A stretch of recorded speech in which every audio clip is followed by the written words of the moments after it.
Welcome to Barbara's Bulletin, the podcast where we dive into the latest news and current events from around the world. I'm your host, Barbara, and I'm excited to share today's top stories with you.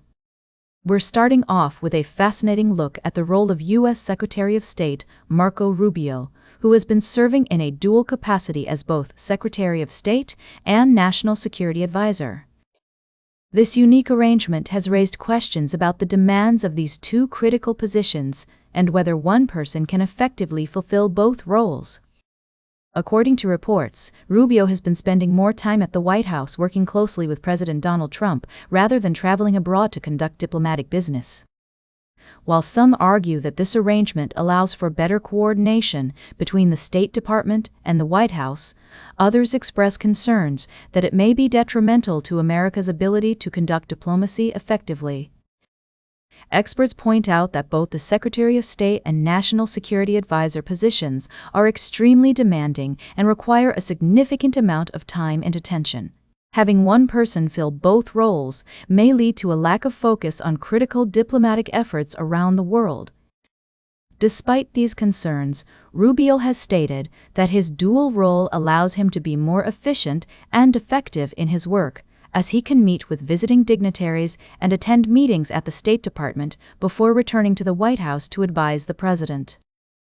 As we continue to follow this story, it's essential to consider the potential implications of this unique arrangement on U.S. foreign policy and diplomacy. Will Rubio's dual role lead to more effective coordination between the State Department and the White House, or will it hinder America's ability to engage with the rest of the world?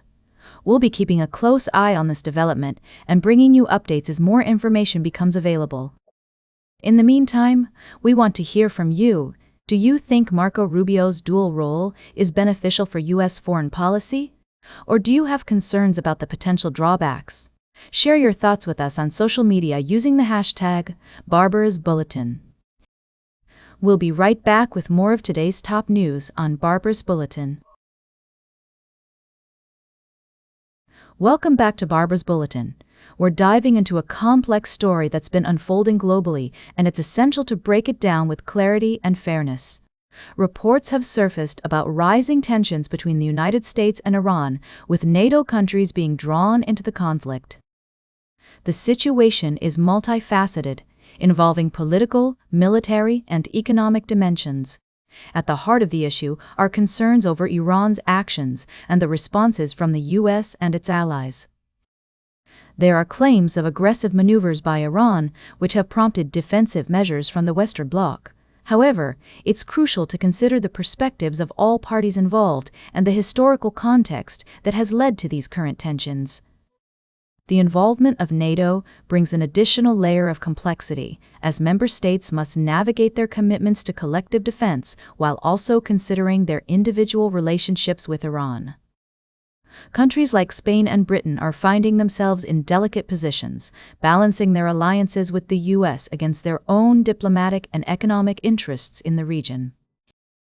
It's also worth noting the humanitarian aspects of this conflict, particularly the impact on civilian populations who often find themselves caught in the middle of geopolitical disputes. The situation in Gaza, where municipal elections are scheduled to take place, serves as a stark reminder of the everyday lives affected by broader political tensions.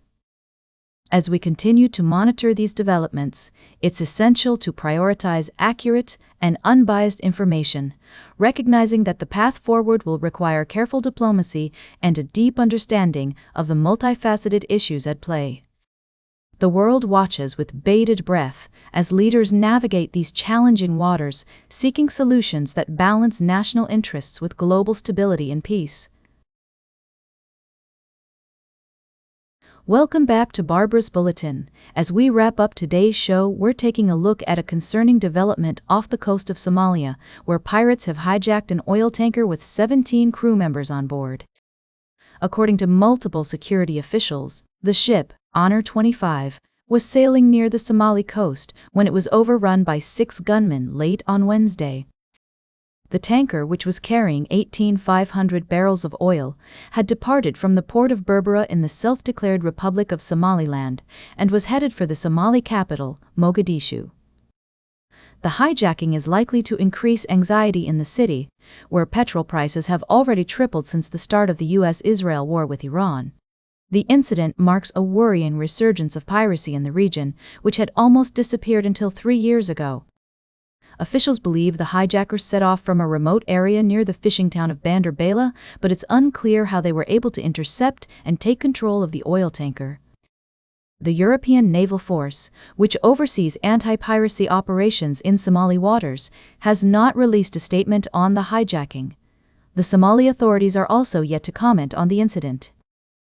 As we report on this story, we want to emphasize that piracy is a complex issue with deep-rooted causes, including poverty, lack of economic opportunities, and instability in the region. It's essential to address these underlying issues to prevent such incidents from happening in the future.